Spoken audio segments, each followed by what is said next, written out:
hari ini kita semua dapat berkumpul pada acara kuliah pakar Kristologi bersama narasumber spesial kita pada malam hari ini yaitu Koh Don Ditan, yang mana beliau sudah banyak memberikan kontribusi dalam kajian kristologi, khususnya terkait pemahaman historis, teologis, dan kontekstual mengenai sosok Yesus dalam tradisi kekristenan. Hadirin sekalian, izinkan kami selaku moderator untuk membacakan rentetan acara pada malam hari ini. Yang pertama adalah pembukaan. Lalu kami lanjutkan dengan sambutan dari Kaprodi Studi Agama-Agama Unida Gontor, lalu sesi pemaparan materi, lalu tanya jawab, dan yang terakhir penutup. Nah, dan sekarang mari kita buka acara pada malam hari ini dengan sama-sama melafazkan al-basmalah. Bismillahirrahmanirrahim. Bismillahirrahmanirrahim. Selanjutnya, marilah kita mendengarkan sambutan dari Ketua Program Studi Agama-Agama Universitas Darussalam Gontor. Kepada Ustadz Dr. Muttaqin, kami persilahkan. Tes, suara saya jelas? Tes? Ya, tadi. Wadih ya? Assalamualaikum. Wadih. Baik, alhamdulillah. Yang kami hormati Bapak Rektor Universitas Darussalam Gontor, Profesor Hamid Fahmi Zarkashi MA. Yang kami hormati Bapak Dekan Fakultas Usuluddin Haji Syamsul Hadi Untung MA MLS. Dan yang kami hormati Koh Don Ditan, juga yang kami hormati dosen-dosen asatid pembimbing di Prodi Studi Agama-Agama Universitas Darussalam Gontor, seluruh peserta yang hadir di ruang Zoom pada malam berbahagia ini, dan yang kami sayangi Ananda, anak-anak kami semua di mahasiswi di program studi agama-agama di Gontor. Bismillahirrahmanirrahim. Assalamualaikum warahmatullahi wabarakatuh. Waalaikumsalam warahmatullahi wabarakatuh. Alhamdulillah, senang sekali bisa bertemu dengan antum semua pada malam ini. Kita acara SAA Knowledge and Fest yang kedua yang sudah dibuka dari beberapa hari yang lalu, diawali dengan kegiatan pelatihan Zoom, pelatihan Zotero ya, pelatihan Zotero dan Mendeley, kemudian juga ada pelatihan bahasa Ibrani, dan alhamdulillah malam ini special guest kita di acara kuliah pakar kristologi bersama Koh Don Ditan. Semoga semuanya sehat-sehat dan bahagia, dan insya Allah siap menerima gizi ilmu yang insya Allah agak berbeda dari biasanya. Nah, pertama-tama izinkan kami selaku Kaprodi SA Unida Gontor ingin menyampaikan selamat bergabung di acara kuliah pakar kristologi. Dan yang paling spesial, tamu yang sudah kita tunggu-tunggu, yaitu Koh Don Ditan. Ahlan wa sahlan, selamat datang Koh di ruang virtual Zoom pada malam hari ini. Kelihatannya ini kontennya jalan terus Koh ya. Tadi saya sempat lihat di YouTube-nya sudah upload sekitar 1 jam atau 1 jam setengah yang lalu ada video baru itu. Nah, Koh Dondi ini teman-teman, beliau aktif di YouTube yang alhamdulillah saat ini subscribernya sudah mencapai 1.290.000-an. Tadi sempat kami cek. Nah, jangan lupa like, subscribe, dan komen. Mari kita ramaikan channel Koh Don Ditan. Insya Allah ini bentuk dukungan jihad kita dalam menyampaikan kebaikan di jalan Allah. Kami yakin nama beliau sudah memang tidak asing lagi di dunia dakwah, apalagi yang terkait dengan dialog antar agama. Banyak insya Allah sudah menonton video-video beliau. Sedikit terkait ini, tadi kami coba cari di internet tentang perjalanan Koh Dondi. Ya. Beliau ini bukanlah sosok yang tiba-tiba muncul dan kemudian berbicara tentang kristologi begitu saja, tapi beliau memang mengalami perjalanan intelektual dan spiritual yang cukup panjang dalam mencari Islam. Kurang lebih 7 tahun melakukan riset terkait dengan Bible dan Quran, sehingga pada tahun 2014 kemudian beliau mengucapkan syahadat. Dan setelah itu dakwahnya tidak berhenti, terus mengkaji, mengajar, berdiskusi dan sebagainya dengan gayanya yang tenang, jernih, dan insya Allah kalau antum lihat di video YouTube-nya asik sekali itu. Tentunya Masya Allah perjalanan seperti ini tidak sederhana dan kami kira buat kita di Prodi SAA ini kehadiran beliau adalah kesempatan emas banget ya. Kita bisa belajar bukan hanya apa itu kristologi, tapi juga bagaimana kita berupaya memahaminya dengan adab, logika, dan keluasan hati. Tentunya ada firman Allah Subhanahu wa taala, a'udzubillahi minasyaitonir rajim. Ud'u ila sabili rabbika bil hikmati wal mau'izatil hasanah. Ajaklah jalan Tuhanmu dengan hikmah dan pelajaran yang baik. Baik, teman-teman sekalian, malam ini kita suasana santai saja. Ini tidak perlu tegang-tegang banget ya, meskipun kajiannya judulnya kuliah pakar. Kita belajar, kita bertanya nanti dan juga diskusi. Mungkin ada sedikit tertawanya, tapi tetap dalam koridor-koridor ilmiah. Karena memang agama itu nggak harus dipelajari dengan serius, tapi tidak harus selalu dengan wajah tegang. Kami pribadi tentunya bangga dan kami ucapkan terima kasih kepada asatidz pembimbing, rekan-rekan teman-teman di HMP SAA Unida yang sudah berupaya untuk mewujudkan acara forum pada malam ini. Dan kepada Konduditan kami ucapkan selamat datang di ruang virtual ini. Terima kasih sudah berupaya meluangkan waktunya dan berkenan berbagi ilmu dengan kami, dengan mahasiswa kami. Mohon maaf nanti kalau ada pertanyaan yang mungkin kurang berkenan, kami mohon maaf sekali. Tentunya insya Allah malam ini akan menjadi salah satu sesi yang berkesan bagi mahasiswa SAA juga seluruh peserta yang sudah bergabung di room Zoom. Baik, tidak kami panjangkan lagi. Sebagai penutup, izinkan kami baca pantun. Kalau kemarin menyampaikan pertanyaan di acara pembukaan, hari ini ada pantun ya. Ke pasar beli rambutan, ketemu teman malah dititip belanjaan. Kalau ilmu itu disampaikan dengan ketulusan, insya Allah masuk hati tanpa paksaan. Beli kopi, oke, makasih Ustaz Rizal. Beli kopi, ternyata kebanyakan. Sambil minum, duduk di pelataran. Yang capek dan lelah semoga diberi kekuatan, karena sebentar lagi insya Allah kuliah pakar akan disampaikan oleh Konduditan. Ya, terakhir. Beli durian, Masuk. Aromanya bikin ketagihan. Dimakan rame-rame biar tidak kewalahan. Ilmu malam ini insya Allah sangat kita nantikan. Semoga nanti selesainya dan pulangnya dari acara ini sampai di rumah tambah iman dan pemahaman. Sekian dari kami. Wassalamualaikum warahmatullahi wabarakatuh. Waalaikumsalam warahmatullahi wabarakatuh. Terima kasih kami ucapkan atas sambutannya yang telah disampaikan Ustaz. Insya Allah itu akan menjadi pemantik awal kita pada acara malam hari ini. Selanjutnya, sesi yang kita paling tunggu-tunggu yaitu pemaparan materi kuliah pakar kristologi yang akan disampaikan oleh Konduditan. Baiklah, tanpa berlama-lama lagi, waktu sudah tepat, kami persilahkan.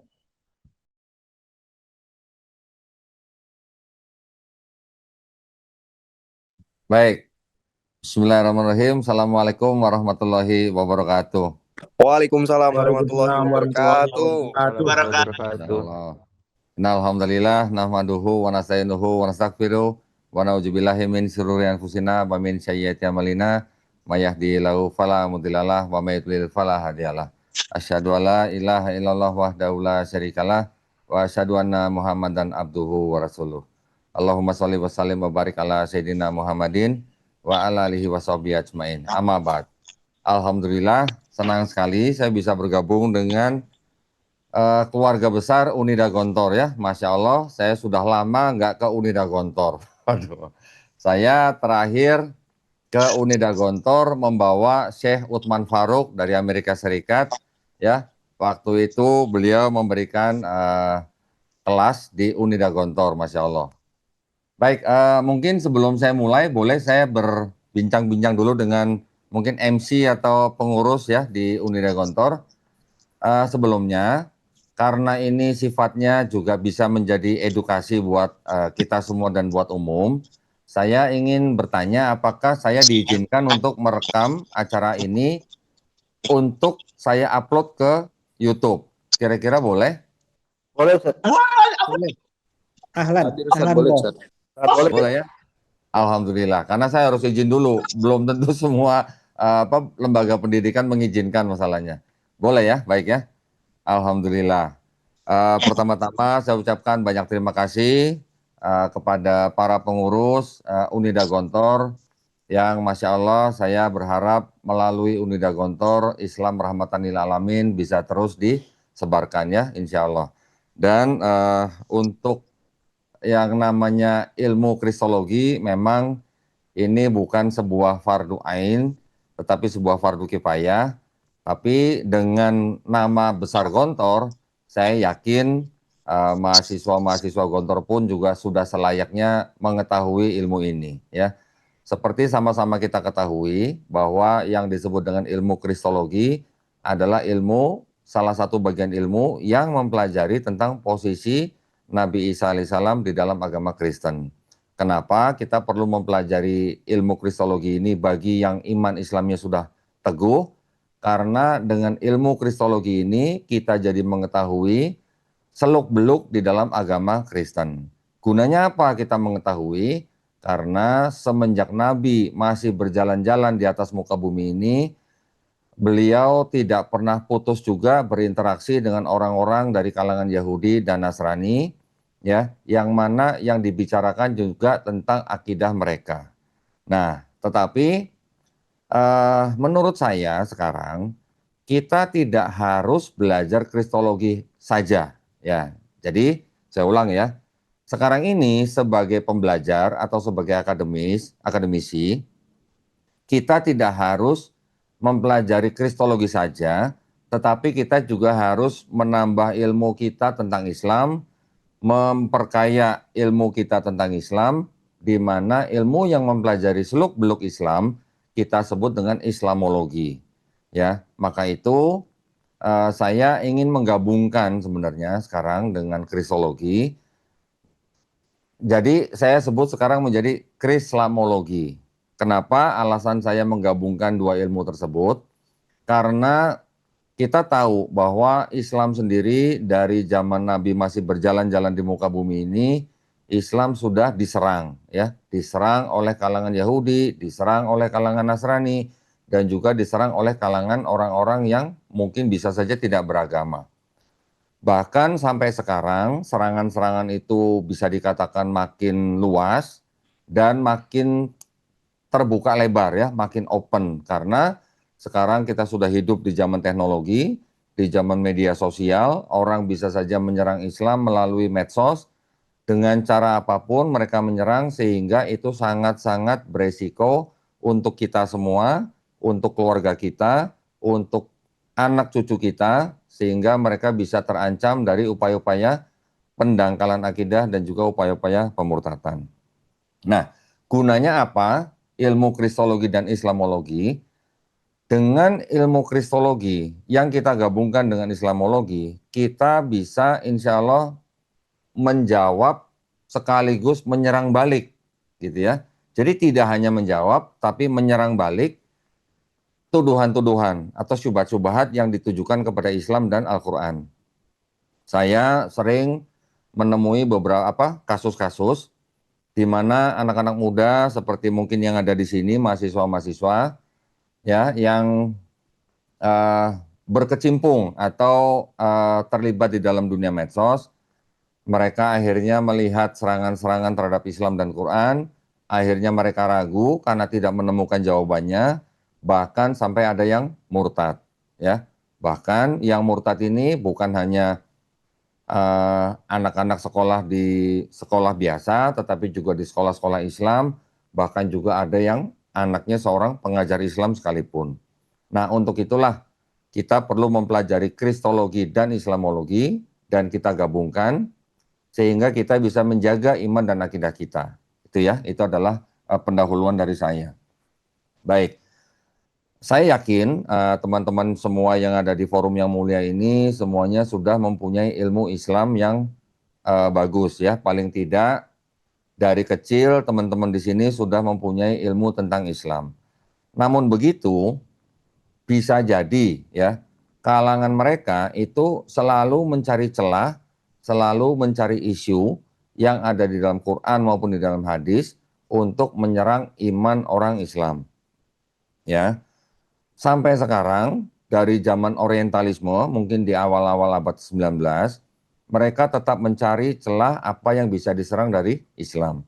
Mereka tidak bisa menyerang Islam dari luar, maka itu mereka mencari suatu cara untuk menghancurkan atau melemahkan Islam dari dalam. Ya, nanti itu mungkin kita bisa bahas di lain waktu ya tentang syubhat-syubhat terhadap Islam. Hari ini mungkin sebagai perkenalan, karena ngomong-ngomong saya diberi waktu sampai jam berapa ini? MC, saya diberi waktu sampai jam berapa? Jadwal sampai jam 9 kok. Oh jam 9. Oh saya Ya, pikir sampai jam 12 enggak ya? enggak. Dan nanti dari jam 9 sampai setengah 10 sekitaran 30 menit untuk sesi tanya jawab. Tanya jawab. Sebentar banget tanya jawabnya, cuma 30 menit. Kalau mungkin lebih bisa sampai jam 10 kok, tergantung Oh lihat sampai jam 10 ya. kondisinya. Oh, Ya. ini saya lagi nego nih sama MC nih. Siapa tahu bisa sampai jam 12 nih. Masya Allah.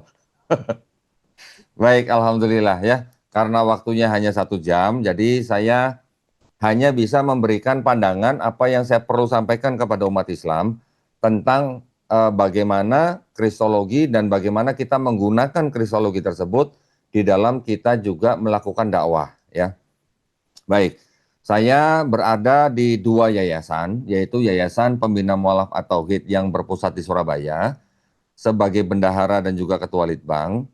Juga saya tahun lalu mendirikan yayasan baru, yaitu Yayasan Garda Mualaf Indonesia.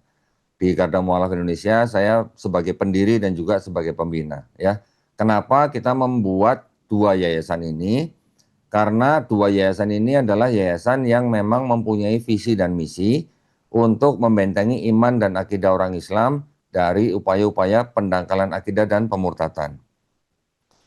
2 yayasan ini kami melakukan misi kami itu dengan melalui sebuah cara yaitu Gausul Fikri atau perang pemikiran ya, di mana kita tahu bahwa perang pemikiran itu sebuah cara yang sudah dari zaman purba memang sudah dilakukan oleh orang-orang ya.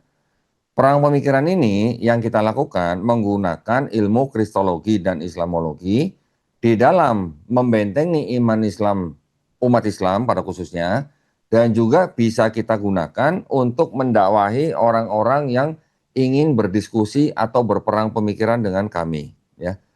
Di yayasan kami Garda Mualaf Indonesia, setahun ini kurang lebih setahun kami sudah menuntun ya 2 kalimat syahadat untuk orang-orang yang datang ke tempat kami, kira-kira berjumlah sekitar 300 orang lebih. Dari sekitar 300 orang lebih yang datang ke tempat kami, separohnya mungkin itu mereka mencari tahu tentang agama mereka sendiri dari kalangan Kristen dan juga mereka mencari tahu tentang Islam ya. Metode yang saya gunakan itu adalah sesuai dengan tuntunan Quran, kita mencari persamaan dulu apa yang ada di dalam Quran dan juga di dalam kitab mereka. Kemudian kedua, ketika kita menemukan perbedaan, kita jelaskan perbedaan tersebut dari asal usulnya, dari sejarahnya, dari pihak-pihak yang mungkin menimbulkan perbedaan itu, dan kita bandingkan dengan logika gitu ya, atau dengan logika ya. Maksudnya dengan kehidupan sehari-hari kita bisa juga melihat atau membuktikan dari keadaan umat pada sekarang ini ya. Nanti akan bisa saya jelaskan lebih lanjut. Ketika saya dan teman-teman di dalam Yayasan Garda Mualaf menerima tamu dari kalangan Kristen, kebanyakan mereka mempertanyakan kitab mereka sendiri ya, karena keterbatasan jumlah kitab yang mereka miliki, jadi mereka juga mempunyai sumber-sumber dokumen yang terbatas. Akhirnya mereka banyak datang ke sini ingin melihat sendiri buktinya apa yang berubah di dalam kitab mereka dan juga apa kontradiksi apa yang terjadi dalam kitab mereka, ya. Saya mundur sedikit bahwa di dalam yayasan kami melakukan Gausul Fikri ini dengan cara yang tidak tanggung-tanggung, yaitu apa? Mengajak para pemuka agama Kristen untuk melakukan diskusi atau kita sebut dengan debat sekalipun, ya. Kami melakukan debat karena kami tahu bahwa di dalam Quran kita tidak dilarang berdebat, ya, asalkan kita melakukan debat tersebut dengan cara yang paling baik. Sehingga saya ditugaskan untuk membuat acara debat dengan para pemuka agama Kristen dalam setahun minimal 2 kali, ya. Yang kita ajak tentu saja harus pemuka agama Kristen, minimal pendeta yang punya jemaat, gitu ya. Untuk semua fasilitas kita yang fasilitasi, kita yang biayai. Tempatnya harus kita pilih tempat yang baik, minimal hotel bintang 4 atau bintang 5, ya. Dari mulai sewa tempat, kamar, makanan, tim, media, dan sebagainya, semua kita yang biayain. Satu kali acara perdebatan itu bisa memakan biaya kurang lebih antara 70 sampai 100 juta. Kenapa? Yayasan kami mau mengeluarkan dana sebanyak itu untuk melakukan perdebatan, ya. Tujuan kami dengan perdebatan tersebut itu adalah sebagai cara kami untuk berdakwah. Dengan video-video debat yang kami siarkan secara live, kami berharap orang-orang yang menonton, baik dari kalangan muslim maupun yang non-muslim, bisa mengambil pelajaran dari acara debat tersebut. Untuk kalangan Islam, tentu saja kami berharap iman dan akidah mereka tambah kuat, gitu ya. Tetapi ketika ada orang yang di luar Islam, khususnya dari kalangan Nasrani atau Kristen, yang mereka menonton debat kita, ketika mereka bisa melihat sendiri dengan bukti-bukti apa yang kita bisa sodorkan, kita berharap mereka bisa menjemput hidayah. Sudah banyak orang-orang yang menonton debat kami, yang mungkin mereka tidak pernah ketemu dengan kita, tetapi karena mereka menonton video-video kami, akhirnya mereka mempelajari dan akhirnya ada yang datang ke tempat kami, ada juga yang bersyahadat di tempat lain. Kalau mereka menjemput hidayah, buat kami itu adalah bonus, ya. Itu bukan target utama, tapi target utama kita adalah membentengi iman dan akidah orang Islam. Izin sebentar sambil minum ya, Ustaz ya. Sambil ngopi kita ya. Masya Allah. Jadi saya sudah beberapa kali ya bertemu dengan beberapa orang yang mengaku menonton video debat kami, kemudian mereka belajar dan berpikir sampai akhirnya mereka masuk Islam, ya. Kita tidak pernah mengajak orang untuk datang ke tempat kami untuk kami ajak-ajak atau kami rayu atau kami bujuk untuk masuk Islam, tidak. Tetapi yang kami perlihatkan adalah dokumen-dokumen saja yang mana bisa membuat mereka berpikir. Ada seorang pemuda Kristen yang datang ke tempat saya, membawa 20 pertanyaan, dia mengaku sudah ke masjid yang besar, pertanyaannya sudah dijawab oleh ustadz setempat, tetapi menurut dia jawaban daripada ustadz itu tidak mengena, gitu ya. Yang dijawab dari ustadz tersebut memang hanya dari perspektifnya Islam, tetapi dari perspektifnya Kristen sama sekali tidak disinggung. Dia sudah juga pernah ke mualaf center yang lain, bertanya juga hal yang sama, dijawab juga oleh ustadz setempat, dan dia merasa tidak puas. Tetapi ketika dia datang ke tempat kita, saya menjawabnya dari Bible, ya, dari Bible yang saya punya. Saya tunjukkan Bible dia, semua jawabannya ternyata ada di dalam Bible dia. Setelah dia bisa menemukan jawaban ada di dalam Bible dia, baru dia bertanya, kalau begitu saya harus bagaimana? Gitu. Setelah itulah baru saya perkenalkan Quran. Hal seperti itu sudah sering terjadi di tempat kami. Namun walaupun begitu, tidak semua dari kalangan mereka yang datang berdiskusi sampai akhirnya bersyahadat, mereka mau ditayangkan di YouTube. Jadi kami juga menghargai keprivasian mereka, sehingga kami hanya merekam tapi kami tidak bisa menayangkan di YouTube karena mereka masih tersangkut dengan urusan keluarga, pekerjaan, dan lain sebagainya. Ya, itu yang kami lakukan. Nah, sekarang yang akan saya sampaikan kepada Bapak Ibu yang ada di sini, bagaimana kita menggunakan kristologi itu untuk kita bisa menemukan persamaan dan perbedaan dan bagaimana kita membuktikan, gitu ya. Kita tahu, sebentar, saya kalau ngomong nggak pakai alat peraga ini agak canggung ya. Saya ngomong pakai alat peraga ya, sebentar ya.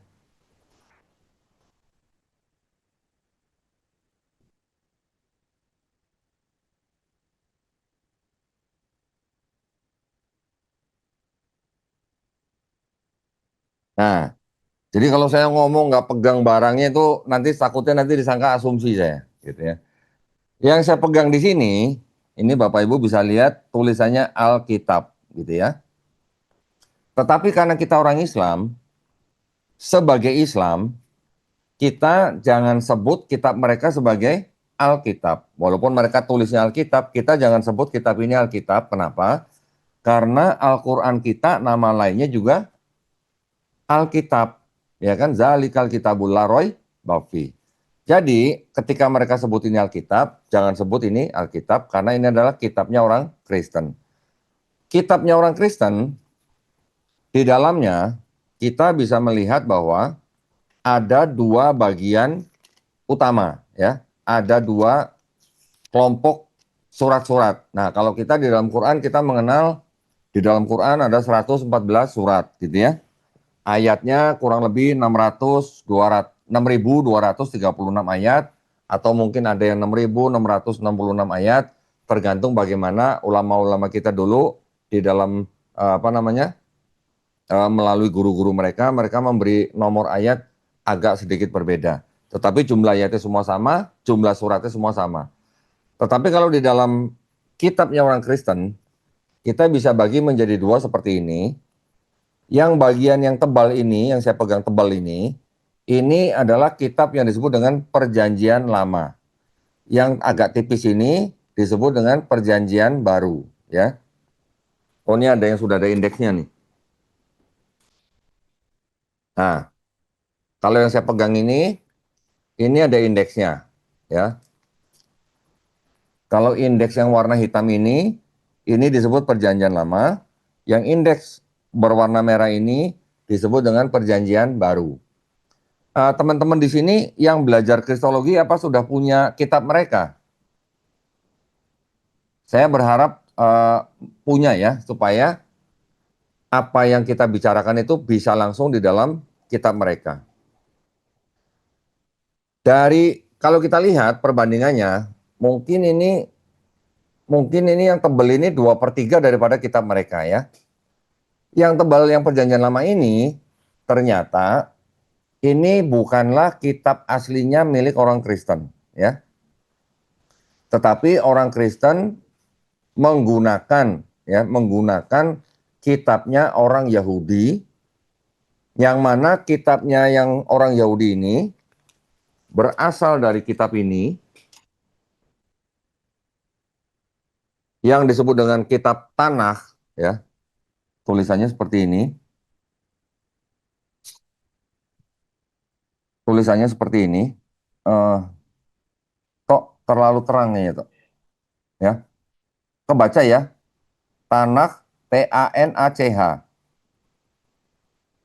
Nah ya, Tanakh. Tanakh ini adalah kumpulan dari 3 kelompok kitab. Kelompok kitab ini disebut sebagai apa? Torah. Ya, Torah atau yang kita kenal dengan istilah Taurat. Kemudian ada kelompok kitab yang namanya Nevi'im. Nevi'im adalah kumpulan kitab-kitab yang berisi kisah nabi-nabi. Kemudian yang ketiga adalah Ketuvim. Ketuvim adalah kelompok kitab yang berisi tentang tulisan-tulisan orang bijak maupun tulisan nabi juga ya. Kalau yang Torah ini berisi 5 kitab Musa. 5 kitab Musa ini mereka sebut dengan Kejadian, Keluaran, Imamat, Bilangan, Ulangan. Kalau yang Nevi'im itu berisi tentang kitab-kitab yang bercerita tentang kisah nabi-nabi. Ada Nabi Daniel, Yeremia, Yesaya, Yehezkiel, Hagai, Habakuk, Yunus, dan sebagainya. Yang Ketuvim itu berisi tentang surat-surat yang bernama, ada yang Amsal, Mazmur, kita kenal dengan sebutan Zabur, ada yang disebut dengan Kidung Agung, Ratapan, Pengkhotbah, dan sebagainya. 3 kelompok ini disebut dengan Tanakh. ya. Kitabnya orang Yahudi ini disusun kira-kira tahun 450 sebelum Masehi, ya. Bahkan ada yang mengatakan disusun dari kira-kira di abad ke-7 sebelum Masehi. Dan hampir seluruh ahli-ahli kitab ini sudah berani mengatakan bahwa kitab ini tidak ditulis oleh Musa, ya. Yang kita sebut pertama tadi ya, Kejadian, Keluaran, Imamat, Bilangan, Ulangan, yang disebut dengan Torah atau Taurat, orang Yahudi menganggap bahwa ini yang menulis adalah Musa. Tetapi setelah berkembangnya ilmu pengetahuan, hampir semua kalangan sarjana Perjanjian Lama sudah berani memastikan bahwa 5 kitab Musa ini tidak ditulis oleh Musa, gitu ya.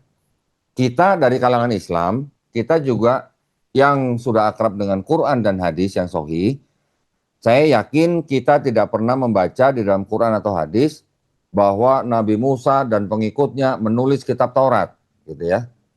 Sehingga kita juga tidak pernah membaca di dalam Quran ada ayat yang mengatakan bahwa kami yang menurunkan Taurat dan kami pula yang menjaganya. Tidak ada seperti itu ya.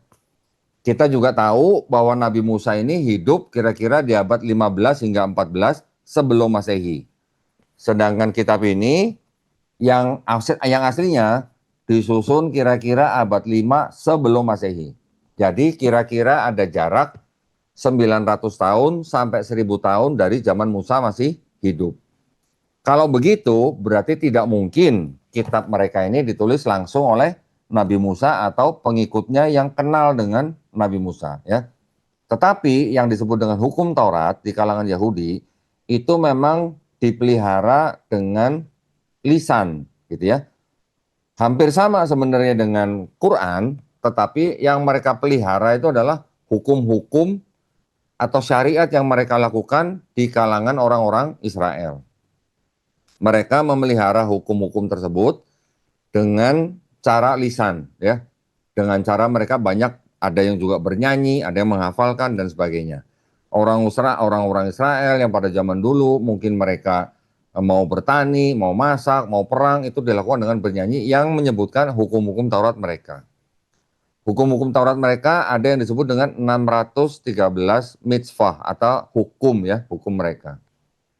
Nah, itu yang mereka tradisi Yahudi. Kemudian kitabnya orang Yahudi ini yang disusun 450 sebelum Masehi diterjemahkan ke dalam bahasa Yunani, ya. Menjadi kitab yang disebut dengan kitab Septuaginta. Ini yang saya pegang, ini adalah versi Septuaginta dari edisi Brenton, ya. Edisinya Brenton. Saya cerita zaman dulunya nih ya.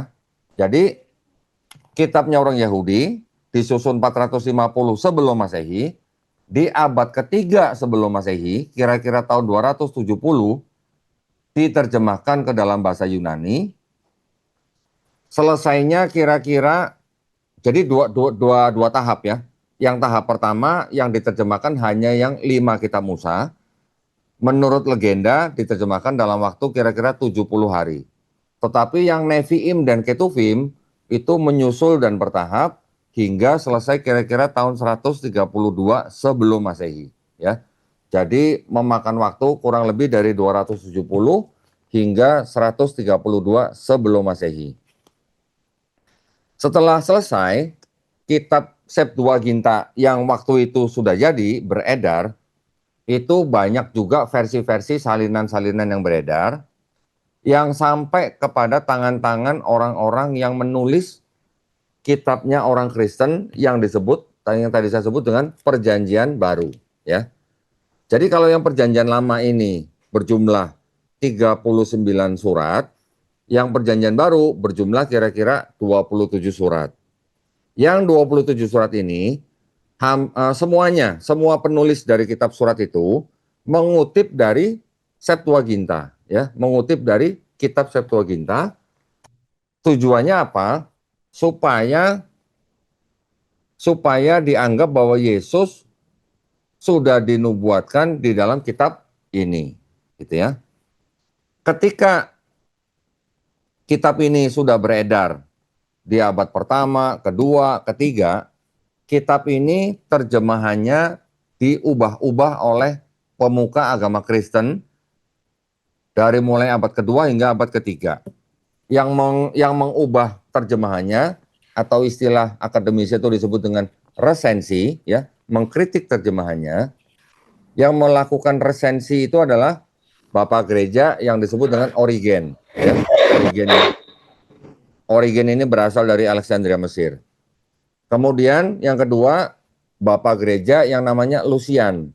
Lucian ini berasal dari Antioquia, yang sekarang kita kenal dengan Turki. Yang ketiga, resensi yang ketiga itu dilakukan oleh Bapak Gereja yang bernama Hesisius, ya. Hesisius juga berasal dari Mesir. Nah, resensi yang terakhir dari Hesisius ini, inilah yang menjadi versi Septuaginta yang akhirnya dipakai oleh kalangan Kristen menjadi kitab mereka, yaitu Perjanjian Lama. Ya, ini kita harus tahu dulu nih. Kalau kita nggak tahu ini, ketika kita belajar kristologi, kita langsung belajar kontradiksinya dan sebagainya, itu nanti akan menjadi sedikit sedikit tidak terlalu kuat gitu ya argumen kita. Jadi nanti kita akan belajar juga dari mana atau apa saja perbedaan yang ada di dalam Perjanjian Lama dan Perjanjian Baru, ya. Jadi ketika Septuaginta ini sudah selesai di resensi terjemahannya oleh orang Kristen, kitab ini jadi seolah-olah meramalkan atau menubuatkan sosok Yesus di dalam Perjanjian Baru. Itu yang terjadi, ya. Ketika Septuaginta ini sudah jadi, sudah selesai, apakah orang-orang Yahudi yang punya kitab Tanakh ini, apakah mereka mau baca ini? Mereka tidak akan mau. Kenapa? Karena setelah terjemahan ini diubah-ubah oleh kalangan Kristen, kitab ini menjadi perspektifnya jadi berbeda gitu ya dengan kitabnya orang Yahudi. Karena kitab ini seolah-olah meramalkan tentang kedatangan Yesus, maka ditolak oleh kalangan Yahudi. Orang Yahudi ketika melihat ini atau dikasih ini, mereka akan buang ke sampah. Tetapi sebenarnya kalau kita melihat juga bahwa Kristen sendiri juga timbulnya dari kalangan Yahudi juga gitu ya. Kenapa bisa dikatakan begitu? Karena kalau kita baca dari seluruh Perjanjian Baru, ya, Perjanjian Baru itu dari Matius sampai Wahyu, ternyata di sini yang mengajarkan atau yang menciptakan agama Kristen ternyata bukan Yesus dan murid-muridnya, ya. Tapi siapa? Tapi orang yang bernama Paulus. Paulus di dalam surat-surat yang ada dalam Perjanjian Baru, dia juga orang Yahudi, ya. Kita tahu bahwa di dalam Yahudi ada 12 suku, ya, Bani Israel 12 suku. Paulus ini berasal dari sebuah suku yang bernama suku Benyamin, ya. Ayahnya dari suku Benyamin, ibunya dari Tarsus Yunani, bukan orang Yahudi ibunya. Jadi blaster nih Paulus, ya. Nah, Paulus inilah yang menimbulkan atau menciptakan ajaran yang berbeda dengan ajaran Yesus kalau kita baca di dalam 4 surat Perjanjian Baru, yaitu Matius, Markus, Lukas, dan Yohanes. Jadi, ketika kita melihat kitabnya orang Kristen secara utuh, kita bisa membaginya bukan hanya 2 bagian, tetapi bisa menjadi 3 bagian. Yaitu apa? Yaitu yang pertama, Perjanjian Lama, dari Kejadian sampai Maliaki. Yang kedua, di dalam Perjanjian Baru, kita juga bisa melihat ada 4 surat, yaitu Matius, Markus, Lukas, dan Yohanes. Dan yang ketiga adalah surat-surat dari yang disebut dengan surat-surat Paulus dan juga surat-surat para rasul. Rasul ini di dalam kitab Kristen ini artinya tidak sama dengan rasul di dalam Islam, gitu ya. Kalau rasul di dalam Bible ini hanya artinya adalah pengikut Kristus, ya. Kalau rasul di dalam Islam kita tahu nabi yang menerima risalah. Jadi ketika kita sudah bisa membedakan 3 bagian ini, kita nanti akan membicarakan apa yang berbeda dan apa yang sama gitu ya. Nah, cara inilah yang saya lakukan ketika saya berdiskusi dengan kalangan mereka. saya bisa membuktikan apa yang sama di dalam kitab mereka dengan Quran dan apa yang berbeda. Gitu ya. Sampai akhirnya nanti saya bisa membuktikan kepada orang-orang yang berdiskusi dengan saya bahwa ternyata mereka kalangan Kristen secara ajaran itu mereka sebenarnya adalah pengikut Paulus, penyembah Yesus gitu ya. Bukan pengikut Yesus begitu. Itu yang penting buat kita sehingga dengan cara seperti itu kita melakukan dakwah ini dengan elegan. Elegan dalam arti apa? Kita tidak menjelek-jelekan agama mereka, kita tidak menjelek-jelekan atau menghina sesembahan mereka. Ya. Mudah-mudahan para peserta yang ada di Zoom ini paham dengan maksud saya ya. Karena di dalam Quran pun kita dilarang menghina sesembahan mereka. Kalau kita menghina, mereka bisa menghina Allah Subhanahu wa taala tanpa pengetahuan. Itu adalah perintah dari Allah Subhanahu wa taala sendiri, bukan perintah dari Nabi Muhammad SAW. Gitu ya. Nah, sekarang kita akan pelajari apa persamaan dan perbedaan yang 3 kelompok tadi saya sebut. Perjanjian Lama, ajaran Yesus, dan ajaran Paulus. Oke. Yang pertama-tama ada 2 konsep yang harus kita pahami dari dalam kitab mereka. Ya. Konsep yang pertama itu disebut dengan konsep ketuhanan. Konsep yang kedua ada yang namanya konsep keselamatan. Ya. Konsep ketuhanan di dalam perjanjian lama bisa dikatakan, saya berani mengatakan bahwa konsep ketuhanannya perjanjian lama itu juga tauhid sama dengan Islam. Ya. Konsep ketuhanan yang diajarkan oleh Yesus di dalam 4 gospel. Nah, kalau yang Matius, Markus, Lukas, Yohanes ini sama orang Kristen disebut Injil, tapi saya juga menyarankan kita sebagai orang Islam jangan sebut Injil, ya. Karena itu bukan Injil yang diterima oleh Nabi Isa yang diceritakan dalam Quran. Jadi kita sebut saja gospel, gitu ya. Gospel adalah istilah untuk surat-surat 4 itu yang berasal dari bahasa Inggris. Gospel itu tadinya Godspell, gitu ya. Akhirnya berubah menjadi gospel. Ajaran Yesus di dalam 4 surat, Matius, Markus, Lukas, Yohanes, tentang konsep ketuhanan, Yesus juga mengajarkan tauhid. Ya. Yesus tidak pernah mengajarkan bahwa dia adalah Tuhan. Yesus juga tidak pernah mengajarkan bangsa Israel untuk menyembah Yesus. Oke. Tetapi ketika kita membaca surat-surat Paulus, ya, Paulus, saya menduga sebenarnya Paulus juga tidak mengajarkan untuk menyembah Yesus sebagai Tuhan, ya. Tetapi perkataan Paulus ini juga dimodifikasi oleh kalangan Kristen, ya. Maksud saya apa? Paulus di dalam menulis surat-suratnya, dia selalu merujuk yang namanya Bapa atau Tuhan yang Maha Esa ini itu dengan sebutan bahasa Yunani-nya Theos, gitu ya. Tetapi Paulus menyebut Yesus atau memanggil Yesus itu tidak pernah dengan sebutan Theos, tetapi dengan sebutan apa? Kyrios atau Kurios, gitu ya. Kata Theos kalau di dalam bahasa Yunani ketika diterjemahkan ke bahasa-bahasa yang lain itu bisa diterjemahkan menjadi kata Tuhan. Ya, Tuhan artinya sesuatu yang disembah, dipuja, diyakini sebagai yang maha perkasa, maha esa, sesuai dengan Kamus Besar Bahasa Indonesia. Ya, teman-teman nanti bisa cek juga di Kamus Besar Bahasa Indonesia arti kata Tuhan.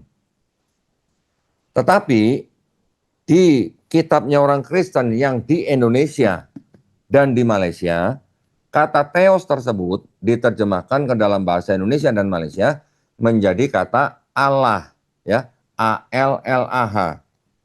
Saya sebutnya Allah nih, karena di tulisan ini tidak ada tasdidnya, jadi saya sebut Allah nih. Ya, kalau kita sebutnya Allah, gitu ya. Jadi tulisan Paulus yang menyebut Bapa ini adalah Theos diterjemahkan ke dalam bahasa Indonesia menjadi Allah, tetapi kata Kyrios yang dalam bahasa Jawanya itu adalah Gusti, ya.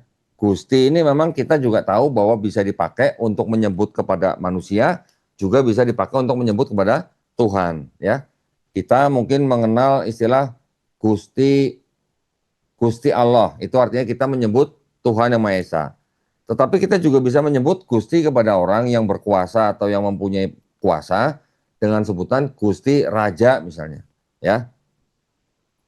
Kata Gusti ini dalam bahasa Inggris itu disebut dengan Lord, ya, Lord. Kata Lord memang bisa ditujukan kepada manusia, juga bisa ditujukan kepada Tuhan, ya.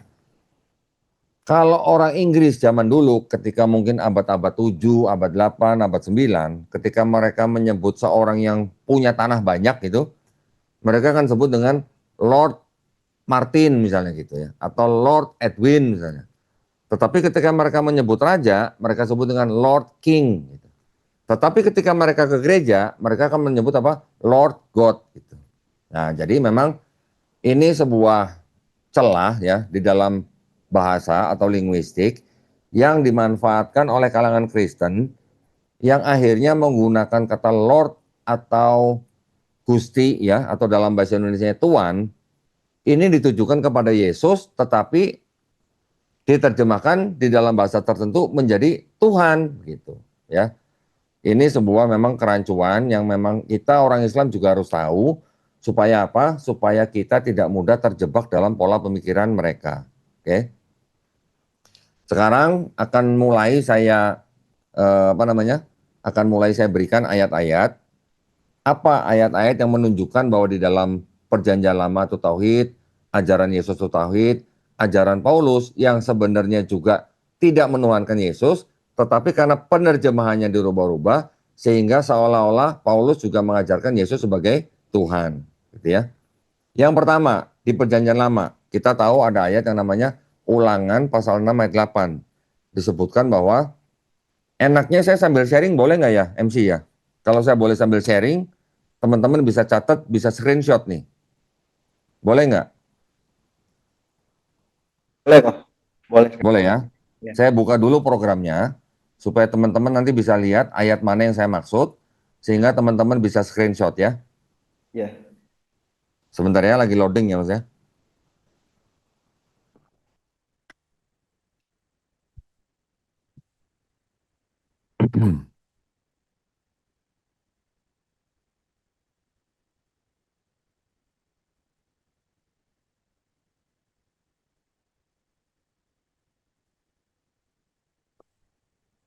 Sebentar, sedang loading, masih loading.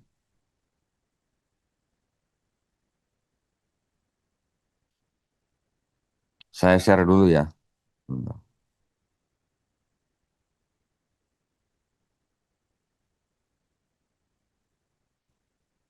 Nah, ini teman-teman bisa ngeliat ya. Ini adalah sebuah aplikasi. Kok ini nggak bisa diklik ini? Ini sudah. Nah, yang teman-teman lihat di sini, ini adalah susunan surat-surat yang ada di dalam kitab mereka, ya. Yang berwarna merah ini adalah Perjanjian Lama, yang berwarna biru ini adalah Perjanjian Baru, ya. Eh, Teman-teman mungkin kalau yang belum terbiasa akan bingung melihat ini kenapa namanya pendek-pendek begini ya.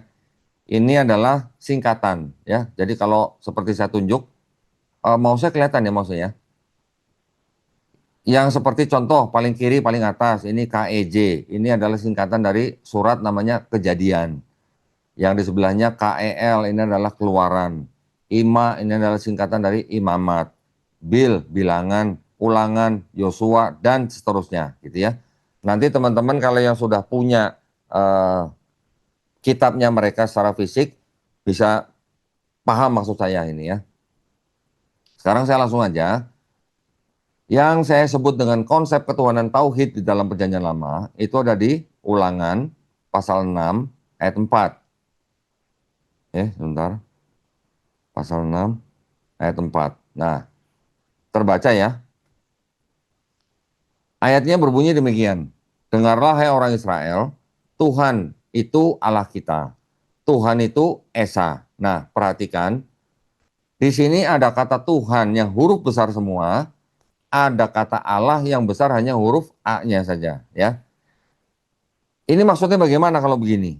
Maksudnya ini adalah orang Kristen menerjemahkan nama Tuhan di dalam kitabnya orang Yahudi itu menjadi kata Tuhan, ya.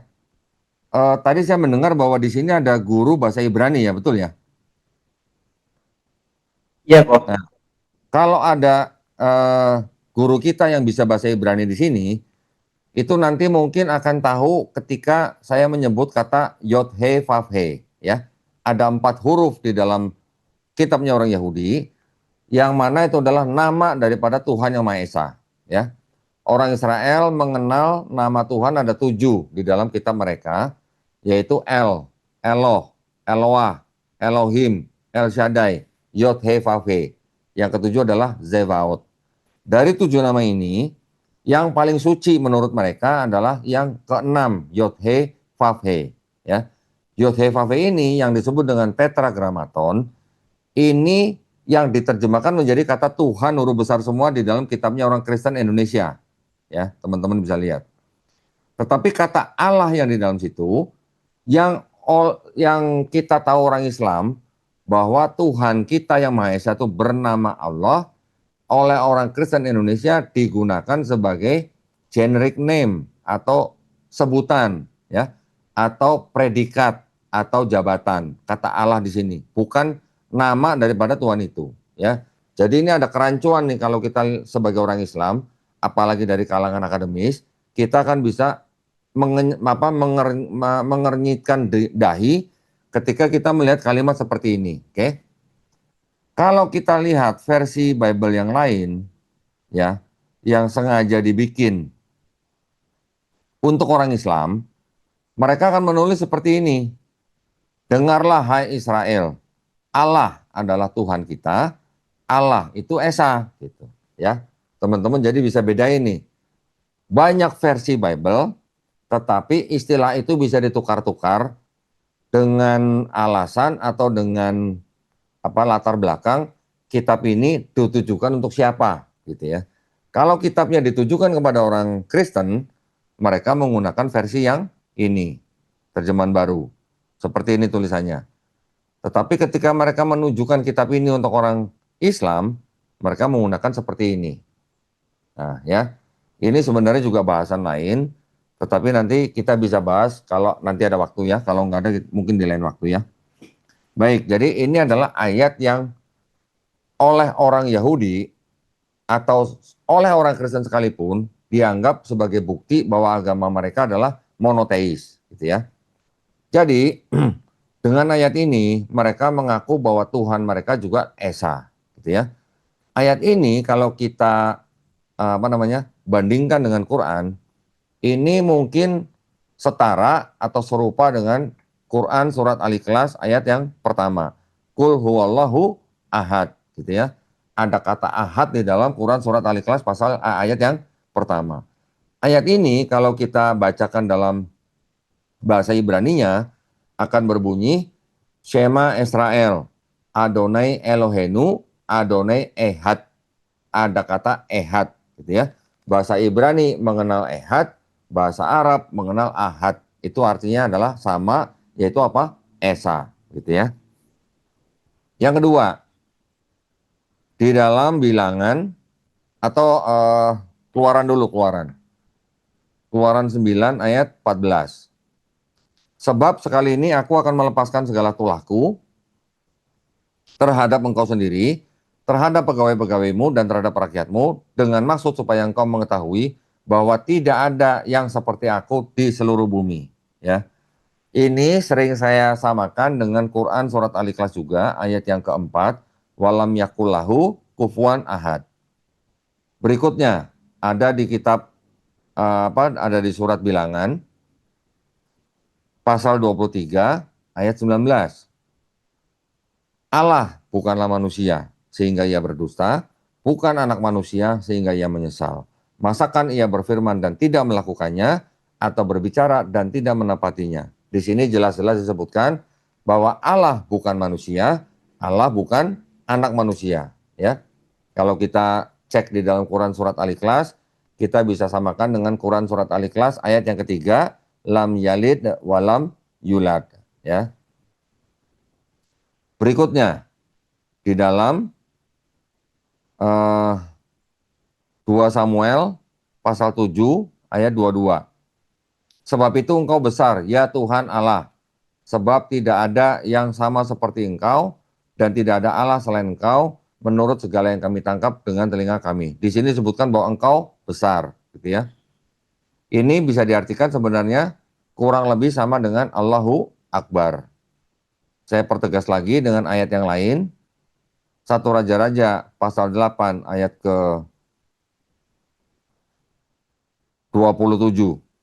Tetapi benarkah Allah hendak diam di atas bumi? Sesungguhnya langit, bahkan langit yang mengatasi segala langit pun tidak dapat memuat engkau. Terlebih lagi rumah yang kudirikan ini. Di sini ada dikatakan bahwa langit yang mengatasi segala langit tidak dapat memuat engkau. Engkau ini adalah Tuhan.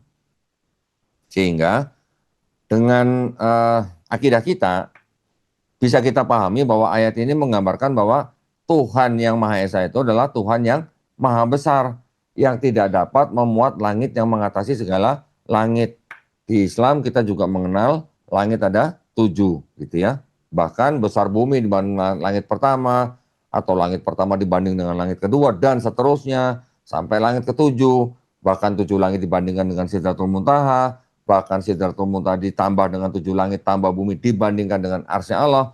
Itu semuanya perbandingannya seperti cincin dibuang di padang pasir, gitu ya. Berikutnya di Ayub pasal 9 ayat ke-32. Atau sebelum Ayub tadi apa ya, harusnya ada di Ayub, nggak apa-apa Ayub dulu deh. Karena dia bukan manusia seperti aku, ya. Kurang lebih begitu sama. Kemudian di Ayub 37 juga ada ayat begini. 37 ayat 16.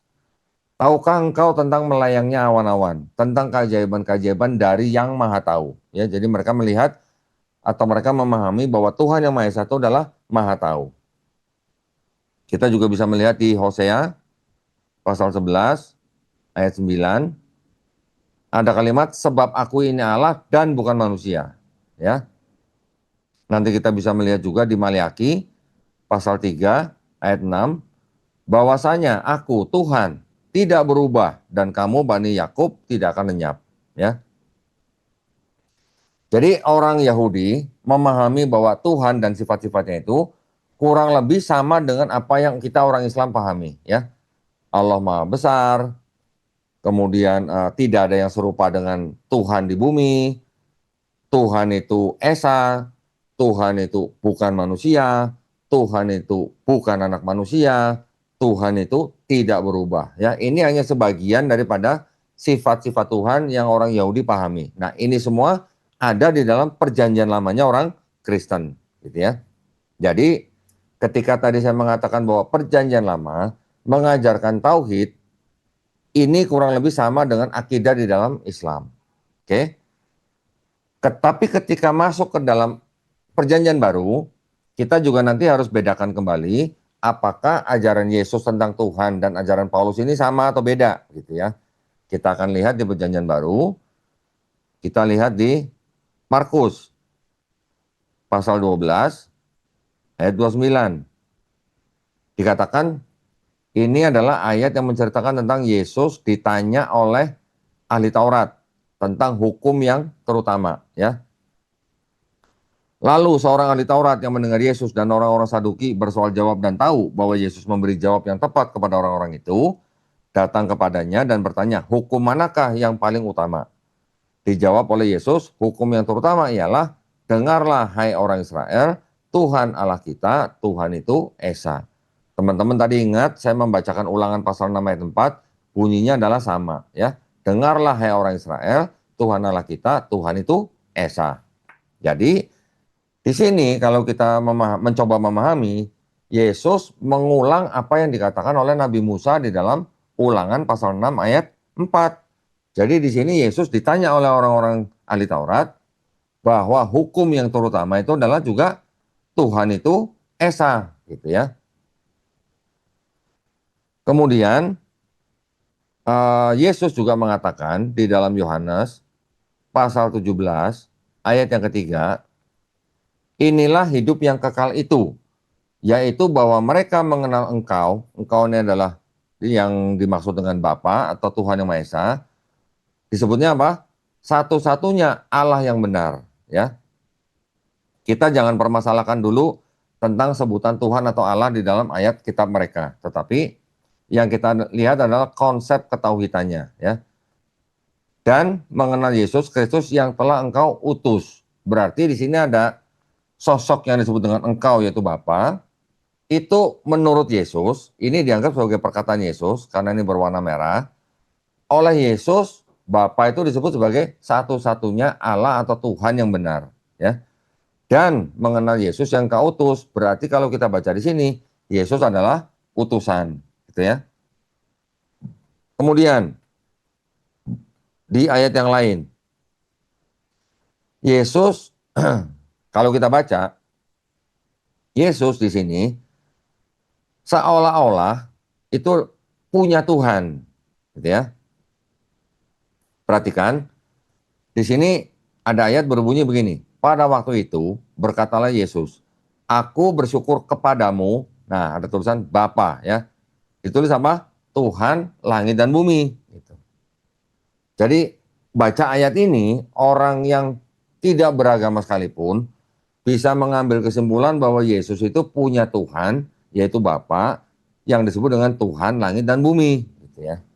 Jadi di sini membantah juga bahwa Yesus bukan Tuhan, gitu. Kalaupun mereka mereka tetap bersikeras bahwa Yesus itu adalah Tuhan, ya kita tinggal tanya, apakah kalau Tuhan itu punya Tuhan? Oke. Ya.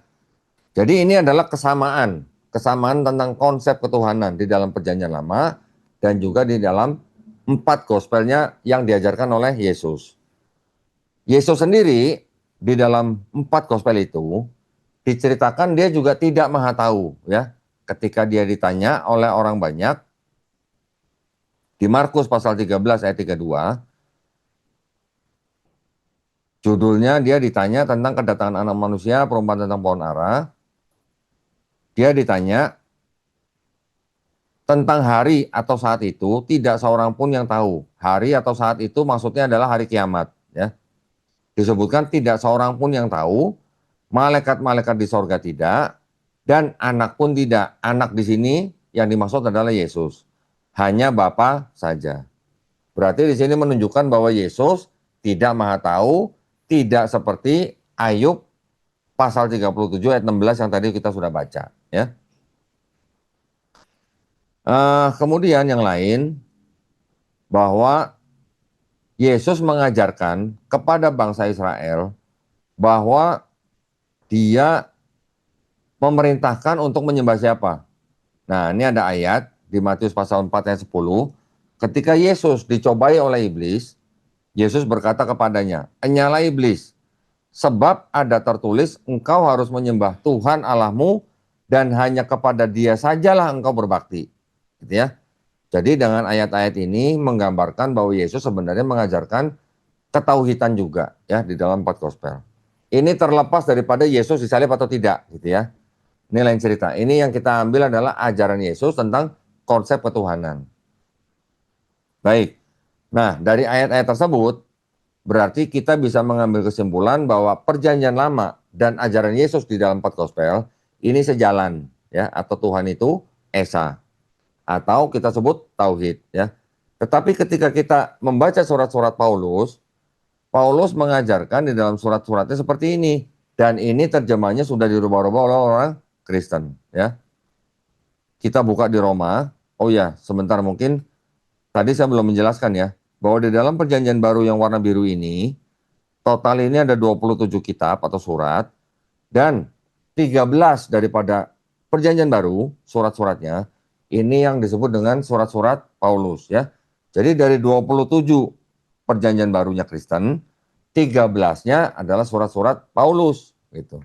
Jadi separohnya adalah ajaran Paulus.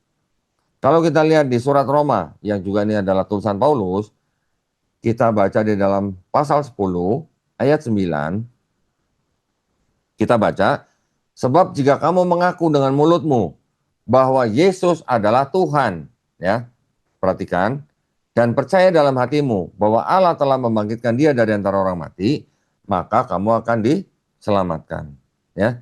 Jadi di sini dalam arti kalau baca terjemahan seperti ini dan yang baca itu orang yang berkaidah bahasa Indonesia, otomatis akan menganggap bahwa Paulus mengajarkan Yesus adalah Tuhan. Karena di sini ditulis sebagai Tuhan dengan huruf T besar, gitu ya.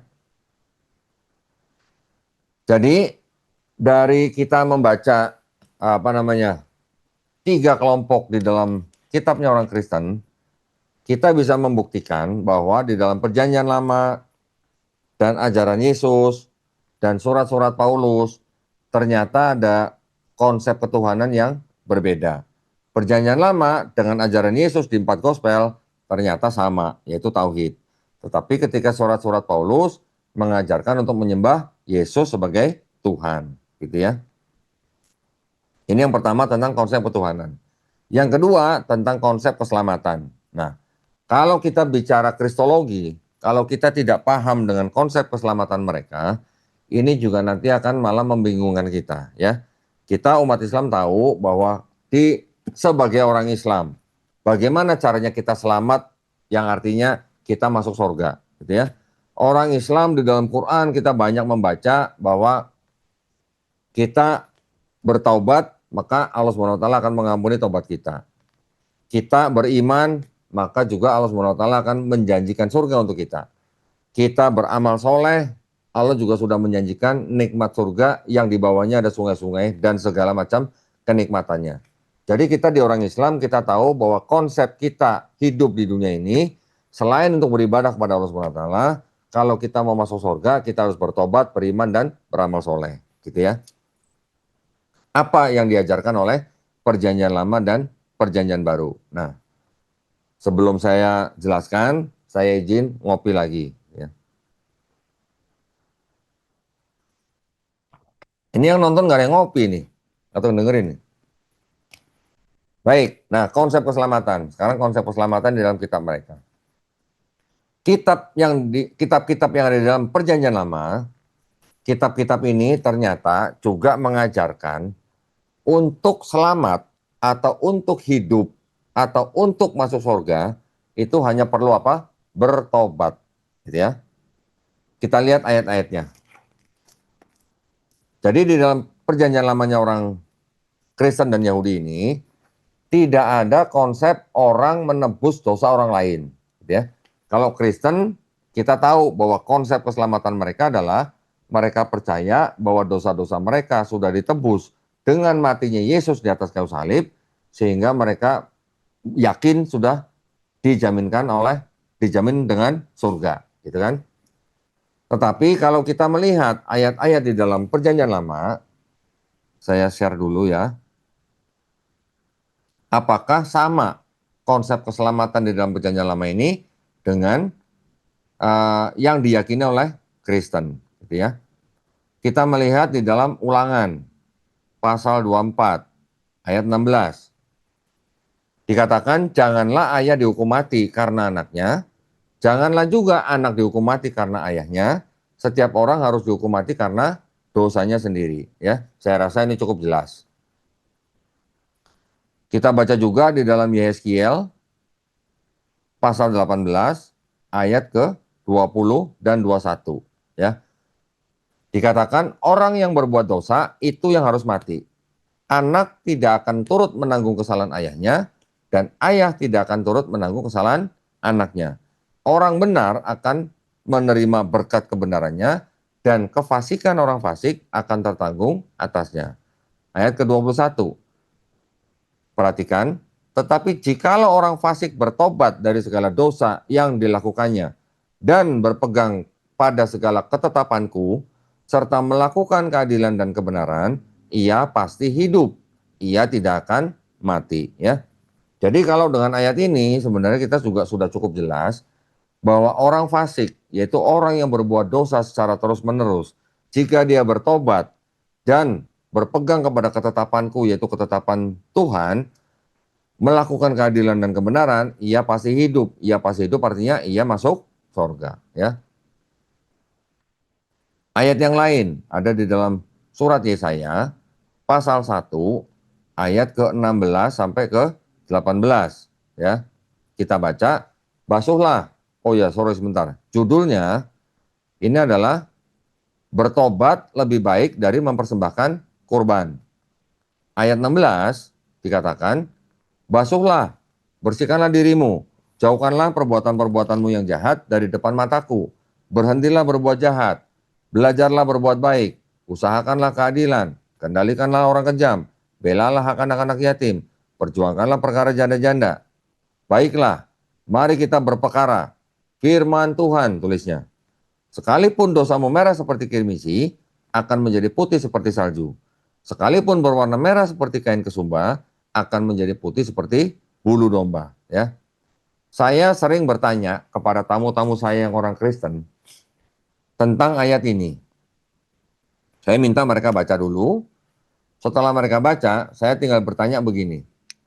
Kalau ada ayat seperti ini, yang mana dosa-dosa orang yang merah seperti kirmisi atau merah seperti kain kesumba bisa diampuni seperti salju atau diampuni putih seperti bulu domba, saya bertanya, perlu nggak ada orang yang harus mati di atas kayu salib untuk menebus dosa manusia?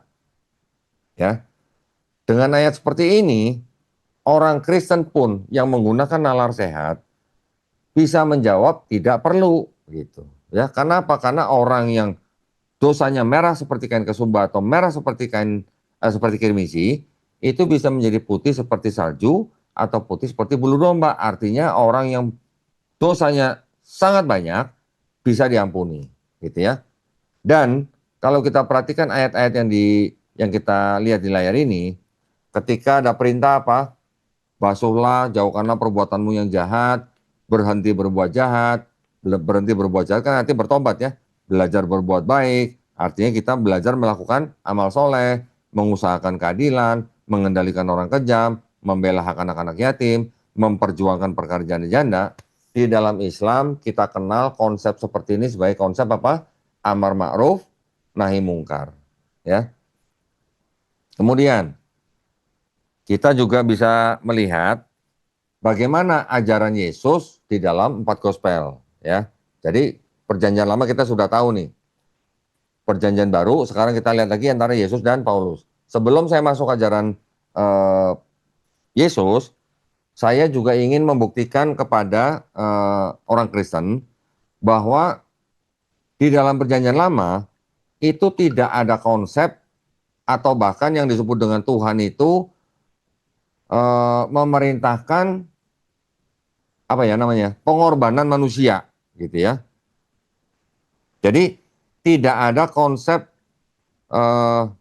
korban manusia di dalam perjanjian lama ya. Kita lihat di dalam Imamat pasal 18 ayat 21. Janganlah kau serahkan seorang dari anak-anakmu untuk dipersembahkan kepada Molok, supaya jangan melanggar kekudusan nama Allahmu. Akulah Tuhan. Begitu juga di dalam Yeremia pasal 32 ayat ke-35. Mereka mendirikan bukit-bukit pengorbanan untuk Baal di lembah Ben Hinnom untuk mempersembahkan anak-anak lelaki dan anak-anak perempuan mereka kepada Molok. Oh ya, Molok ini adalah dewa Molok ya, sebagai korban dalam api. Sekalipun aku tidak pernah memerintahkannya kepada mereka, dan sekalipun hal itu tidak pernah timbul dalam hatiku, yakni hal melakukan kejijikan ini, sehingga Yehuda tergelincir dalam dosa. Ya, jadi di dalam perjanjian lama tidak boleh mempersembahkan manusia. Oke. Ketika kita mencoba mempelajari apa yang diajarkan Yesus untuk masuk dalam sorga atau apa konsep keselamatan yang diajarkan Yesus di dalam 4 gospel, kita bisa membaca ayat-ayat seperti ini. Ada di dalam Matius pasal 18 ayat yang ketiga. Di sini perikopnya adalah siapa yang terbesar dalam kerajaan sorga. Pada waktu itu datanglah murid-murid itu kepada Yesus dan bertanya, siapakah yang terbesar dalam kerajaan sorga?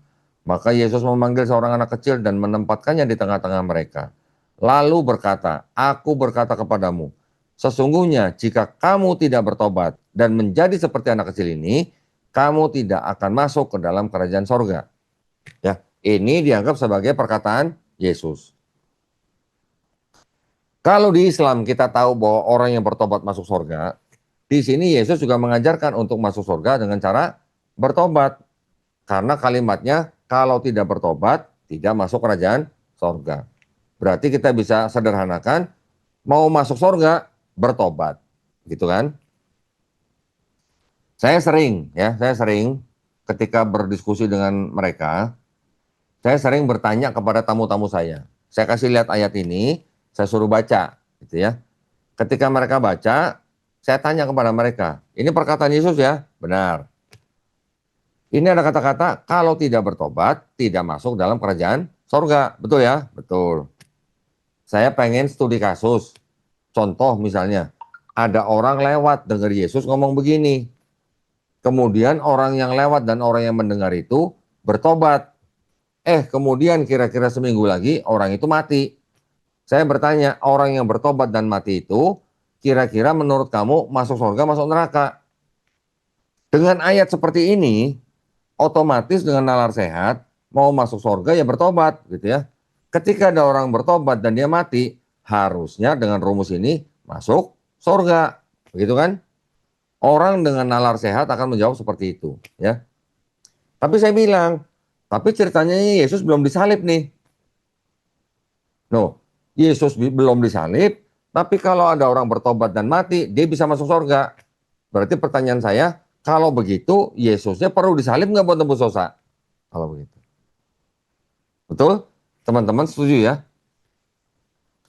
Berarti kalau ada yang seperti ini, ketika ada orang bertobat, otomatis dia akan masuk surga. Karena rumusnya yang diberikan Yesus adalah tidak bertobat, tidak masuk surga. Ya. Kemudian,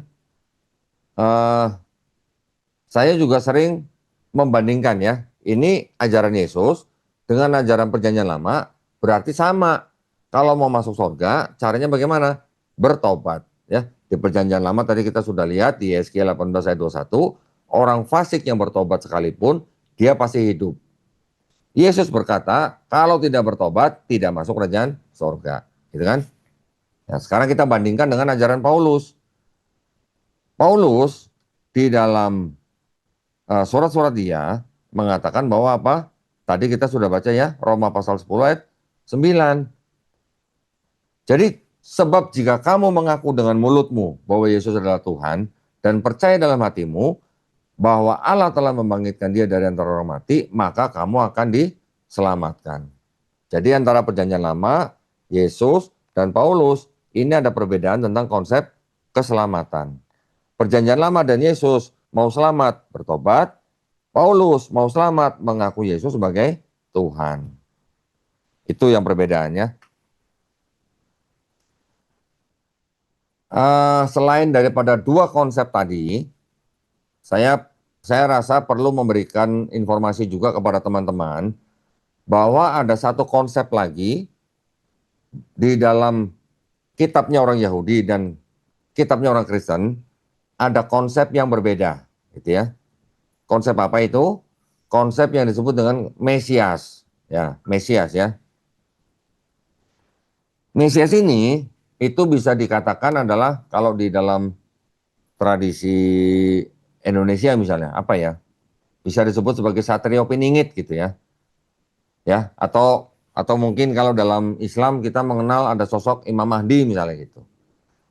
Di Yahudi mereka juga mengenal sosok yang disebut dengan Mesias yang akan menjadi raja bangsa Israel gitu ya. Mesias itu artinya apa? Mesias itu artinya adalah orang yang diurapi ya. Diurapi itu artinya apa? Ini saya yakin teman-teman di sini kan banyak kan orang Jawa Timur nih. Yang diurapi ini maksudnya bukan urap yang sayuran pakai parutan kelapa, bukan ya. Ya. Yang diurapi itu maksudnya ditahbiskan gitu. Atau dibaluri, itu dibaluri. Diurapi itu dengan apa? Dengan minyak tertentu sehingga orang yang diurapi itu disebut dengan Mesias.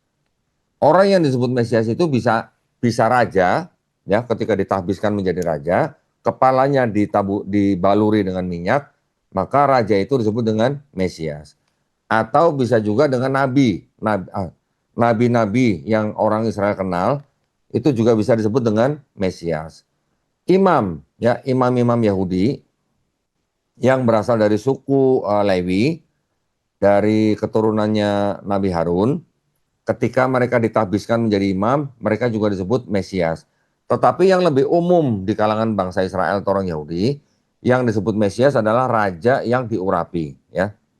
Sosok Mesias yang ditunggu oleh orang Yahudi ini sampai sekarang belum datang, ya, sampai sekarang belum datang. Kalau ditanya kapan Mesias itu datang? Nanti. Nantinya kapan? Ya nanti. Ya kapan? Nanti setelah ada firman Tuhan. Nah, ya. Berarti menurut orang Yahudi, Mesias itu nanti akan datang setelah ada firman Tuhan. Siapa yang menerima? Nggak tahu, gitu ya. Terus kalau kita tanya lagi, menurut orang Yahudi, siapa Mesias itu? Oke. Mesias itu ternyata menurut orang Yahudi itu adalah bernama Daud, gitu. Ya. Kita lihat di sini. Saya akan tunjukkan konsep-konsep Mesias yang dipercaya oleh kalangan Yahudi atau Israel. Bentar ya, ini saya perbesar supaya teman-teman bisa ngeliat nih. Ini adalah syarat-syarat kedatangan Mesias di dalam Yahudi, ya. Yang pertama, sebelum Mesias itu datang, itu nanti ada yang namanya Nabi Elia akan menitis, ya, ke dalam seseorang. Saya tunjukkan dulu, saya share dulu ya. Nah, ini. Syarat Mesias atau konsep Mesias di dalam Tanakh atau perjanjian lamanya orang Yahudi, ya. Yang pertama itu ada kedatangan Nabi Elia. Itu. Ini yang di bawah ini sama aja, cuman udah saya perbarui di atas nih. Saya perbesar ya tulisannya ya. Siapa tahu teman-teman bacanya kurang jelas. Ya, ada di Maleakhi 4 ayat 5. Mungkin kita tidak usah baca ayatnya ya, tapi teman-teman kalau yang mau catat atau mau screenshot bisa nih. Yang kedua, Mesias yang ditunggu oleh orang Yahudi itu bernama Daud. Ya, ada di Hosea pasal 3 ayat 5 dan juga di Yeremia pasal 30 ayat 9. Yang ketiga, Mesias yang akan datang itu sebagai raja bangsa Israel itu benar-benar manusia, ya, bukan Tuhan yang jadi manusia.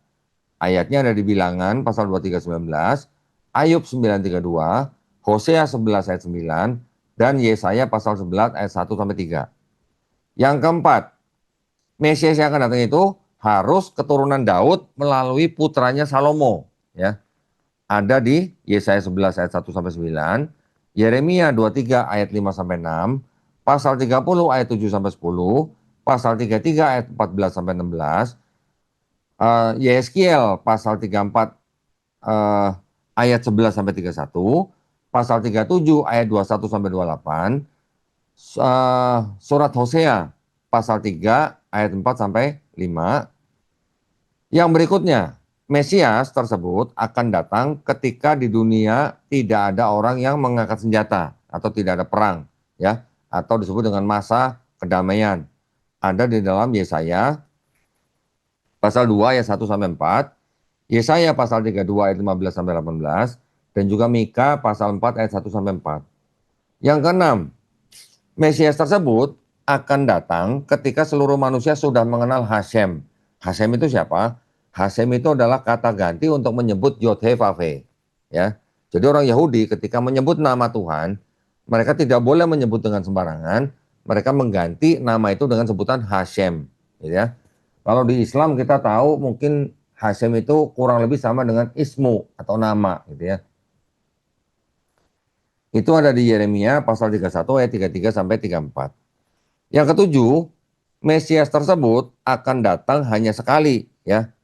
Tidak ada konsep dalam Tanakh bahwa Mesias tersebut akan datang menyelesaikan tugas atau misi, kemudian pergi dan datang lagi, ya.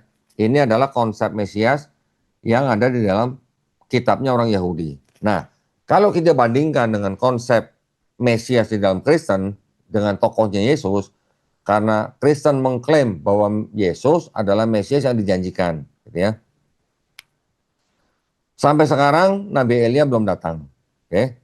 Yang kedua, nama Mesias yang diklaim sama Kristen Yesus, tidak sama dengan nama Daud di dalam kitabnya orang Yahudi.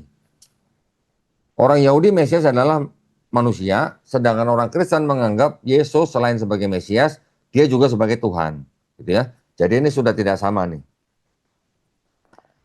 Kemudian Mesias tersebut juga harus keturunan Daud melalui putranya Salomo.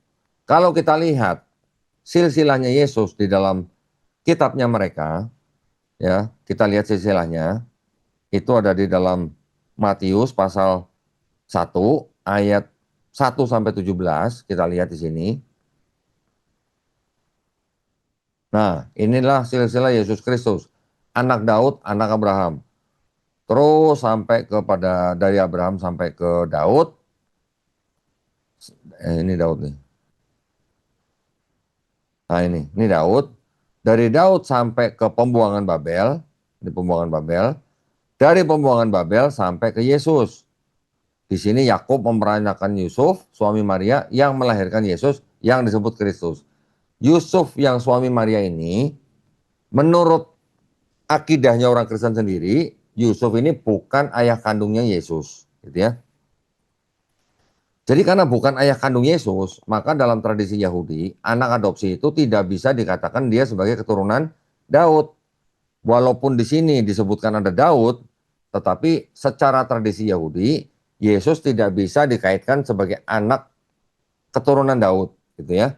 Apalagi di sini keturunan siapa tadi? Salomo. Yang mungkin menurut tradisi Yahudi, keturunan Daud dari Salomo adalah Yusuf.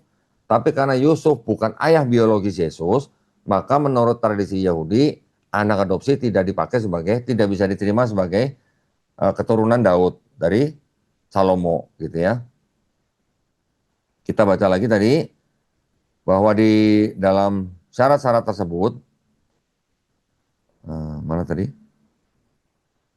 Sebentar ya.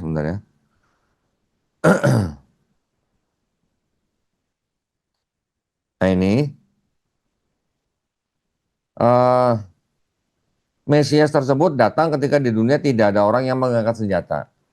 Kita bisa lihat bahwa kalau dianggap Yesus lahir di abad pertama Masehi, masih terjadi perang.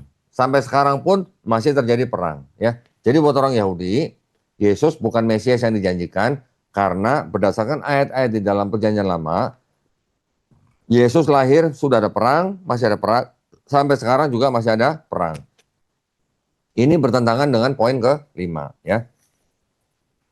Poin yang ke-6, bahwa sampai sekarang pun itu masih ada orang-orang yang mungkin di pedalaman, mungkin di tempat-tempat terpencil yang tidak mengenal Tuhan yang Maha Esa, gitu ya. Jadi bertentangan dengan poin yang ke-6. Makanya berarti Mesias itu memang belum datang, gitu. Oke. Yang terakhir, menurut orang Kristen, Yesus Mesias iya, Tuhan iya, sudah datang, sudah menyelesaikan misi dengan cara mati di atas kayu salib, sudah bangkit dari ketiga, sudah diangkat ke surga, nanti akan datang lagi, gitu, ya. Tetapi kalau di dalam Perjanjian Lama tidak ada konsep Mesias itu datang, menyelesaikan misi, pergi, kemudian datang lagi. Tidak ada konsep Mesias yang disebut dengan PP gitu atau pulang pergi gitu, nggak ada, gitu ya. Jadi semua klaim Kristen itu dibantah dengan ayat-ayat di dalam kitabnya orang Yahudi yang sekarang juga ada di dalam Perjanjian Lamanya orang Kristen, gitu ya. Jadi tadi saya sudah menjelaskan di dalam kitabnya Perjanjian Lama dan Perjanjian Baru ini terjadi perbedaan antara konsep ketuhanan, konsep keselamatan, dan terakhir adalah konsep Mesias, gitu ya.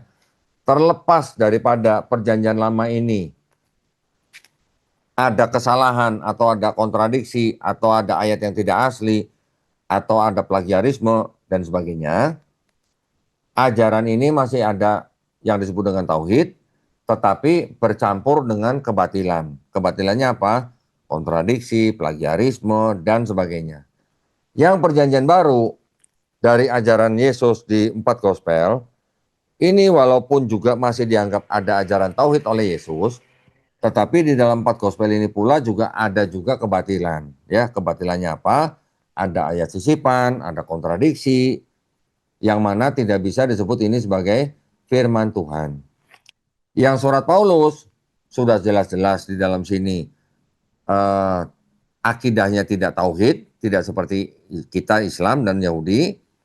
Namun di sini juga ada juga ayat-ayat yang sisipan, ayat-ayat tambahan, bahkan ayat-ayat pinjaman, pinjam tapi nggak dibalik-balikin gitu ya. Jadi di sini sudah jelas-jelas eh, penuh dengan kebatilan, gitu ya. Nah, kira-kira itu yang bisa saya jelaskan dari sisi kitabnya orang Kristen, yang mana kalau kita menilai dari konsep ketuhanan, konsep keselamatan, dan konsep Mesias, ini sudah ada perbedaan. Ya, mudah-mudahan teman-teman tadi bisa menangkap apa semua yang saya paparkan ya. Ini dari 3 konsep nih. Saya masih ada waktu nggak, Mas MC ini, Mas Mukfa? Sudah habis sebenarnya kok. Oh, sudah habis ya? Iya. Waduh. Baru menjelaskan konsep ketuhanan, keselamatan sama Mesias saya sudah habis nih. Belum membeberkan kontradiksinya apa, plagiarismenya apa, dan sebagainya nih. Ya, Iya. baik. Kalau sudah habis, sekarang apa? Tanya jawab ya. Ya, ya terima kasih kepada Koh Dondi atas pemaparan materi yang banyak sekali tadi. Mungkin teman-teman ada yang ingin bertanya, kami sekarang membuka sesi tanya jawab. Bagi teman-teman yang ingin bertanya, kami persilahkan.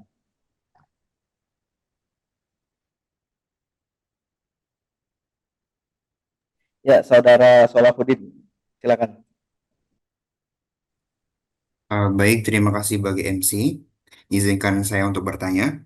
Untuk dalam perihal tentang keselamatan, saya pernah melihat channel, yakni dari Mungki Dusakor, channel dari Arab. Itu tentang membahas tentang keselamatan dalam konsep Kristiani. Kalau dalam situ, Kristiani mengambil beberapa ayat-ayat kitab suci di Perjanjian Lama untuk menguatkan klaim mereka bahwa dosa itu diwariskan. Misalnya, di kitab Mazmur 51. Di kitab 1 Samuel, pasal kedua, ayat ke-31, sesungguhnya akan tiba waktunya aku akan mematahkan kekuatanmu dan kekuatan kaummu, sehingga tidak ada seorang pun yang lanjut usia dalam keluargamu. Maksudnya, yang saya pahami, bahwa tidak ada penerus setelahnya, ataupun dosa itu, ataupun maut itu sebagai balasan atas kelakuan kaumnya. Terus ada lagi juga dalam 2 Samuel, pasal ke-12 ayat ke-13 sampai 14 yang berbunyi, lalu berkatalah Daud kepada Nathan, aku sudah berdosa kepada Tuhan, Tuhan besar semuanya. Kata Nathan kepada Daud, Tuhan telah menyingkirkan dosamu, engkau tidak akan mati. Walaupun demikian, karena engkau benar-benar menista Tuhan dengan perbuatanmu itu, pastilah anak yang lahir bagimu itu akan mati. Maksud di sini, apakah konsep keselamatan ini dibenarkan oleh sudut pandang Yahudi karena orang-orang Kristiani mengambil ayat ini untuk menguatkan bahwa konsep kematian ataupun dosa waris itu ada. Mungkin itu. Terima kasih. Baik. Siapa namanya? Salahuddin.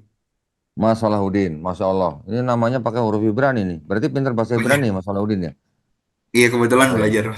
Waduh, keren, keren, keren. Diteruskan ya belajar bahasa Ibraninya ya. Baik. Ya, 2 ayat yang tadi Salahuddin sebutkan itu memang dipakai oleh orang Kristen yang dianggap sebagai apa ya, ayat pendukung ada yang namanya dosa dosa waris ya, betul ya? Betul. Oke. Sekarang Mas Salahuddin kalau mau mengetahui apakah orang Yahudi mengakui atau menerima konsep dosa waris atau tidak, berarti kan Mas Salahuddin harus membaca tafsirnya orang Yahudi terhadap 2 ayat tersebut, betul nggak? Nah, Betul, betul. Mas Salahuddin sudah tahu kalau mau baca perspektifnya orang Yahudi, buka website apa atau baca buku apa? Buka di Sefaria biasanya, pakai Bagus, pendapat para ya, rabi. bagus. Sefaria boleh, Chabad.org juga boleh. Di situ kita bisa lihat tafsir, kalau di Sefaria kan banyak rabi-rabi, kalau di Chabad hanya Rashi gitu kan. Kalau kita baca perspektifnya Yahudi, ada nggak yang membicarakan dosa waris dengan 2 ayat tersebut? Tidak ada ya, Oh, itu tidak. belum saya. Oh ya. Nah, makanya nanti boleh coba. Nanti Mas Salahuddin boleh buka sefaria.org, buka ayat tersebut, klik komentari. Baca daripada tafsir daripada rabi-rabi Yahudi yang ada di situ ya. Saya tadi lupa ayatnya apa aja. Saya punya kitab ini, Tanakh yang ini. Di dalam sini ini juga ada tafsirnya, tapi tidak terlalu panjang ya. Jadi ini ada bahasa Ibraninya yang di sebelah kanan. Di bawahnya tuh ada terjemahan bahasa Inggris yang tafsir. Ya. Nanti kalau misalnya mau membahas secara detail per ayat, nanti kita bisa bahas. Ya, nanti saya bisa fotokan, bisa kirimkan ke Salahuddin. Tetapi saya mau tambahkan sedikit nih ke Mas Salahuddin nih. Ayat-ayat yang tadi 3 ayat ya, yang Mas Salahuddin sebutkan ya, itu boleh dikatakan tidak terlalu kuat gitu untuk mendukung konsep dosa waris orang Kristen. Yang paling kuat itu adalah Mazmur